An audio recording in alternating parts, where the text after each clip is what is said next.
Front Page Dramas present The Golden Mouse.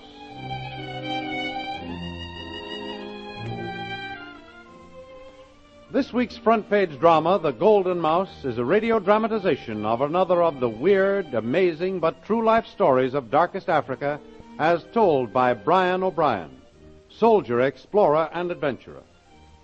No other series of stories ever to appear in the American Weekly have caused such nationwide interest and acclaim as the current series of stories and articles on the savage rights and customs of the many tribes and races on the dark continent, Africa. Thrilling adventure, fascinating history, secrets of the sciences are skillfully woven into every story by Brian O'Brien, who has spent a lifetime of exploration, trading, and adventure in every part of the great African continent. All these entertaining and educational stories and articles are now appearing in the American Weekly, the magazine with the greatest circulation in the world that comes to you every week at no extra cost as part of your Hearst Sunday newspaper. Once again, we listen to another of Mr. O'Brien's fascinating stories, The Golden Mouse. A young man, whom we will call Wainwright, was a trader in British East Africa. One day he left his job and announced his intention of going up country. He started out with 4 native carriers and his gun bearer, and that was the last heard of him. About a year later, his older brother came out from England to investigate his brother's strange disappearance. He called first on the British officer in charge of the border post. I'm awfully sorry, Mr. Wainwright. Afraid you've come on a vain errand. I hate to say it, but he could have stood no chance whatever out there. Probably chopped up by one of those blasted gullahs. You say that the authorities advised you to send out military patrols to investigate and perhaps find him? Yes, Mr. Wainwright. I sent out patrols under my white officers. They searched and investigated the little mud villages inland. And as I have told you, they gathered up a few scraps of information. In one case, found his knapsack that I've turned over to you. Your men found that in a little border village in Abyssinia, you say? Yes, that's correct. It indicated one thing. He had crossed over the border into Abyssinia. But from there, the trail ceased. Now, those furtive, close-mouthed native hillmen disclaimed all knowledge of your brother. For months, my spies wandered about the villages, talking with the chiefs, vainly searching for the slightest indication of his fate. But, unfortunately, it was no go. Oh, but look here, Colonel. These maps and trails drawn on the papers found in his knapsack indicate that he not only crossed the border, but that he penetrated several miles into the interior. He must have done that to make those sketches. Yes, you're probably right, old chap, but we can't send an expedition after him. You know what those native scoundrels are like. They'd lie just for the fun of putting us off the track. He was always reading everything he could find on Africa. He had a mania for buried treasure. Oh, notice this. This faded arrow drawn in the corner of one of his maps. See, the point of the arrow indicates the words, the breaths of Sheba. What do you make of that? They are twin mountains in Abyssinia. Rider Haggart wrote of them in King Solomon's Mine. Oh, yes. Oh, by the way, the hero of that had a lost brother, too. Exactly. And he went after him, just as I'm going to do. Once when the lad was home on leave, he talked to me about the possibility of discovering Ophir. Ophir? What? Do you mean to say he's gone off on a wild goose chase like that? Either that, or one other thing. He always believed that the Holy Tabernacle was a real thing, actually stolen from Solomon and brought to Abyssinia. He said once that there is a connection between the two. Well, it's a bit too late to help him now, I'm afraid. I'm going after him. My dear fellow, I hate to say it, but it's useless. Besides, you'll have to get permission to travel in Abyssinia. Your jurisdiction ends at the border, doesn't it? Yes, but If I wait for official permission from Addis Ababa, it will take months. All the native chieftains will be warned of my mission, and I'll find out nothing. But I'm going through. Well, I've hired one excellent native boy who savvies their talk, and I think we can make it. Well, of course, I can't stop you, but I'll have to disclaim all responsibility. Certainly. That's quite all right. 3 days later, Wainwright, well armed and laden with silver dollars, followed by his faithful, intelligent, and sturdy native guide, Dabo, crossed a rocky ravine at the border and swiftly disappeared into a crevice in the barren hills. He followed the direction his lost brother's maps indicated, and finally reached a village where he paid the chief a silver dollar to spend the night. The chief, bearded and evil-eyed, growled something, and Dabo interpreted. Chief, He say, what you want? Tell him I am a good friend of the King of Kings in Addis Ababa. I have come to admire his country. The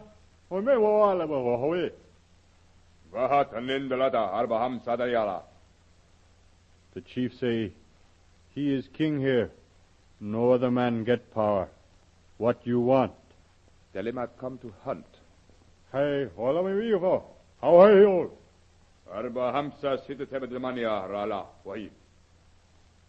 Chief say you must pay to hunt in his country.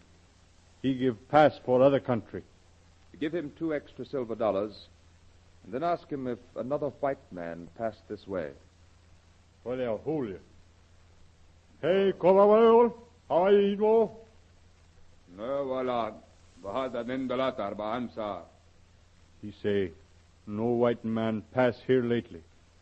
One white man like you pass far away. Ask him when. Hoilo. Mo, waha, nanada. Marasinara mahanda sharara. Nola you. Chief say, long time. Maybe year. White man go alone. Go northwest. That's good, Dabo. That was my brother.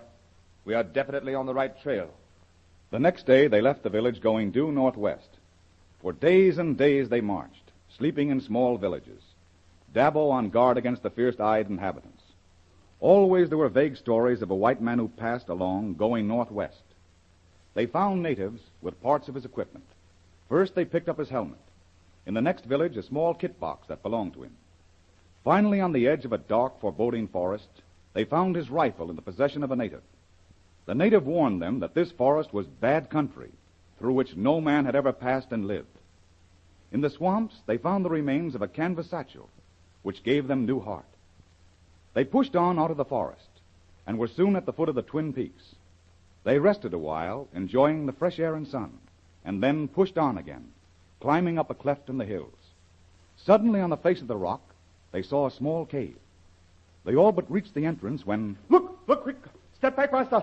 Snake, wait. Dabo, get him. You got him all right, Dabo. Yes. Let's go in and investigate this cave. I'll go first. I'll use my flashlight and you save yours. Very good, master. Be careful. Cave, bad place. Keep good watch. Don't worry, I will. Look, Dabo, the marks along the wall. They were made with some sharp tool, in all probabilities by my brother. Look, master. Bend. Here. Tunnel ahead. Watch close. I will. I don't want to use my flashlight too much. We might have a lot of use for flashlights later on. Shine light, master, at bend. Maybe path end there. All right, Dabo. The going underfoot seems to be all right. I'll just see what's around the bend now. Hey, look, turn that flashlight, master. Right. Stay close to wall.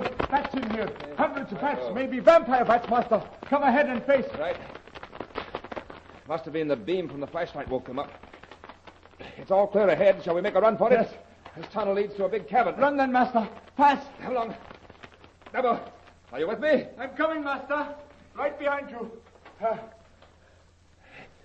Safe now, master. No more bats. Good.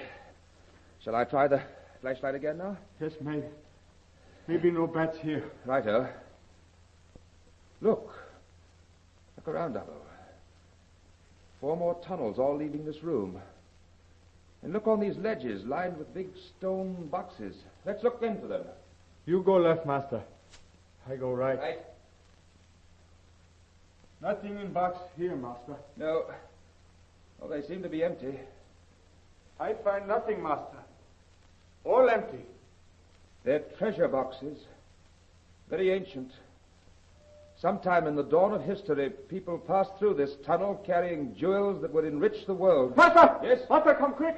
Look what I find here. Coming, Dabo, coming. What is it? Look, I find this on corner of Sharp Rock. See? Yes, piece of shirt. Khaki shirt. Look around for more. It no doubt part of the shirt my brother wore. I go down this tunnel. Maybe he go down here, master. All right, I'll follow you. Use your flashlight. Mine's almost worn out. Look. Master, on wall. Where I shine like something. Hang there. Yes. You must come this way.